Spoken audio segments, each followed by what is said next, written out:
এই শহরে কেউ কারো নয়। লন্ডনের আলো, ঝলমলে রাস্তা, থ্যামস নদীর ধারে দাঁড়িয়ে যতই ছবির মতো লাগুক, নিজের জীবনটা অনেক নিঃশব্দ। এখানে সূর্য উঠে গড়ি ধরে আর কাজ শুরু হয় অ্যালার্মের শব্দে। মানুষ হাসে, কিন্তু হাসির পেছনে ক্লান্তি থাকে।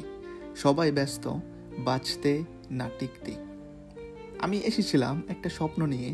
বাবা বলেছিলেন ভালো কিছু করিস, মা বলেছিলেন খালি পেট নিয়ে বাইরে যাস না।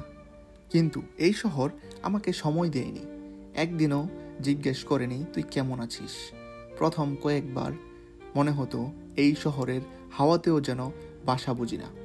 চোখে জল আসতো, কিন্তু ফেলতাম না, কারণ এখানে কেউ তোমার কান্না দেখবে না। তবে লন্ডন একটা জিনিস শিখিয়েছে, নিজের সাথে কথা বলা, নিজের কাঁধে হাত রাখা, নিজেকে হারালে নিজেই খুঁজে বের করা। লন্ডন আমাকে অনেক কিছু কেড়ে নিয়েছে, কিন্তু শিখিয়ে গেছে অনেক শূন্যতার ভিতরে আমি নিজেকে খুঁজে পাওয়া। এই ছিল আমার